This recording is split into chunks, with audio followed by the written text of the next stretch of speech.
Operation epic fury success అయింది. Iran చరిత్రలో ఒక అధ్యాయం ముగిసింది. ఖమేనీ మృతితో కొత్త చరిత్రకు శ్రీకారం చుట్టింది. ఇకపై ఇరాన్ భవిష్యత్తు ఎలా ఉండబోతుందో ప్రపంచమంతా ఆసక్తిగా గమనిస్తోంది.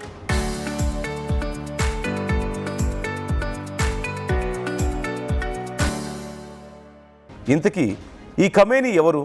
ఆయన జీవితం ఎలా సాగింది? ఆయన మరణానికి ప్రపంచ దేశాల్లో ఆందోళనలకి కారణం ఏంటి? అమెరికా ఇజ్రాయెల్ సంయుక్త దాడుల్లో Iran supreme leader Ayatollah Ali Khamenei మృతి చెందారు.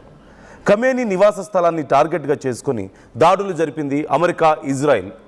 ఖమేనీతో పాటుగా కుమార్తె, అల్లుడు, మనవడు కూడా ప్రాణాలు కోల్పోయారు. ఈ విషయాన్ని ఇరాన్ మీడియానే నిర్ధారించింది.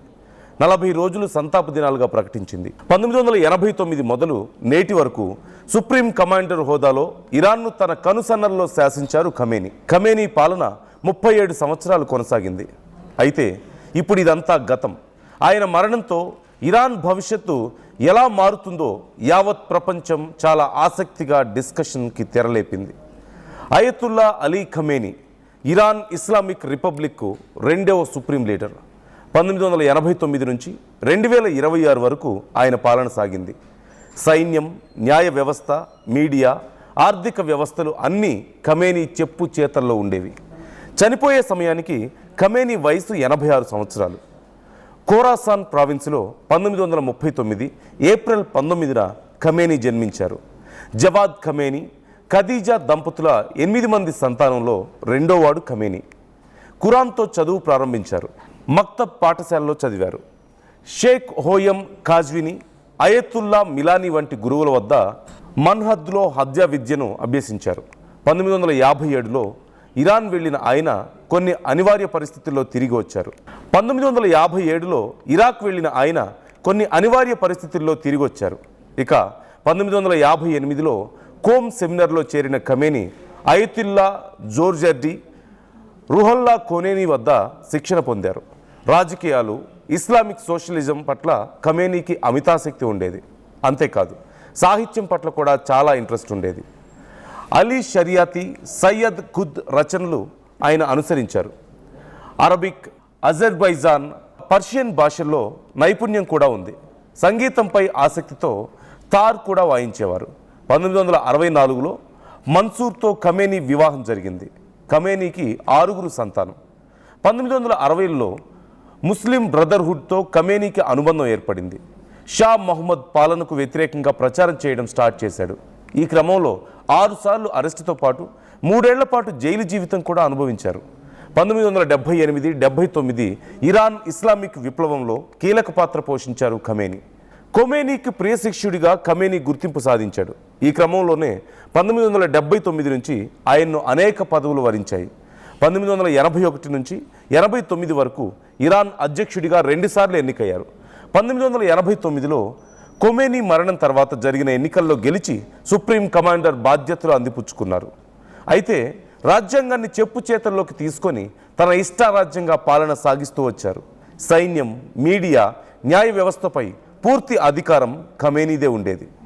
ఇరాన్ ఇరాక్ యుద్ధంలో ఇస్లామిక్ రెవల్యూషనరీ గార్డ్స్తో సన్నిహిత సంబంధాలు ఏర్పరచుకున్నారు.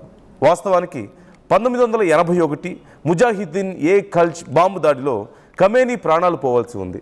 కానీ నాడు ఆయన త్రుటిలో తప్పించుకున్నారు. టేప్ రికార్డర్లో బాంబు పెట్టి పేల్చడంతో కుడిచేయి పక్షవాతంతో పాటు గొంతు, ఊపిరితిత్తులు దెబ్బతిన్నాయి.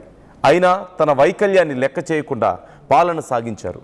ఈ నేపథ్యంలో ఒకవైపు షియా ముస్లింలకు ఆరాధ్య దైవంగా, మరోవైపు దేశంలో మానవ హక్కులపై గళమెత్తిన నిరసనకారులపై ఉక్కుపాదం మోపుతూ నియంతలా వ్యవహరించారన్న విమర్శలను సైతం ఖమేనీ మూటగట్టుకున్నారు.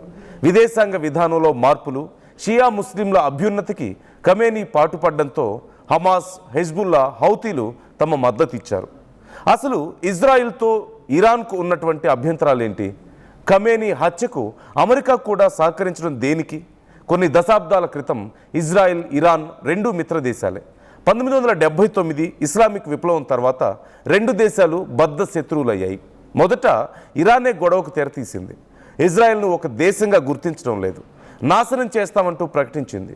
కవ్వింపు చర్యలకు తెరతీసింది. అంతేకాదు తమ దేశాన్ని లేకుండా చేయాలంటూ ఇరాన్ అణ్వాయుధాలను చేస్తుందంటూ ఇజ్రాయెల్ బలంగా నమ్మింది. ఈ క్రమంలో ఇరాన్ అణ్వస్త్రాలపై ఇజ్రాయిల్ దాడులు చేస్తూ వచ్చింది.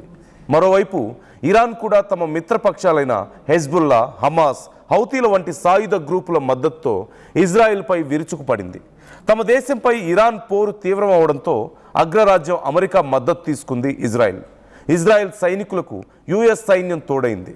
ఇజ్రాయెల్తో పాటు నెతన్యాహుకి మద్దతిచ్చే గల్ఫ్ దేశాల్లో యుఎస్ బేస్ క్యాంప్స్ ఏర్పాటయ్యాయి. ఖమేనీ మరణానంతరం ఇప్పుడు ఇరాన్ మిజైల్స్ దాడులు ఒక ఇజ్రాయెల్ పైనే కాదు, ఆ దేశానికి మద్దతిచ్చిన గల్ఫ్ దేశాలపైన కూడా విరుచుకుపడ్డానికి కారణమైంది. ఖమేనీ హత్యతో ప్రపంచం అట్టుడుగుతోంది. చాలా దేశాల్లో షియాలు రోడ్డెక్కారు. ఖమేనీ కేవలం ఇరాన్ నాయకుడు మాత్రమే కాదు, ప్రపంచవ్యాప్తంగా 200 మిలియన్ల షియాలకు ఒక ఆధ్యాత్మిక మార్గదర్శి కూడా.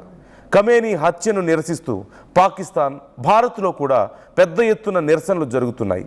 దీనిని ముందుగానే పసిగట్టిన కేంద్రం, ఇంటెలిజెన్స్ అన్ని రాష్ట్రాలను అలర్ట్ చేశాయి. ఇరాన్ ఇజ్రాయెల్ యుద్ధంతో ప్రపంచవ్యాప్తంగా అనూహ్య పరిణామాలు చోటు చేసుకున్నాయి. చమురు ధరలు పెరిగే అవకాశం లేకపోలేదంటూ నిపుణులు హెచ్చరిస్తున్నారు. బంగారం, వెండి ధరలు మరింత భారీగా పెరిగే అవకాశం ఉందని అనలిస్టులు సూచిస్తున్నారు. వాస్తవానికి ఇరాన్కు చైనా, రష్యా మాత్రమే మద్దతు ఇస్తున్నా కూడా ఆ దేశం వద్ద ఆయుధ సంపత్తి ఉన్నందుకే ఈ దాడులు అంటున్నారు అంతర్జాతీయ నిపుణులు. Local to global news at your finger tips. మీ చేతిలో ఒక ఆయుధం. Download Raw TV app. Media legend Ravi Prakash is back.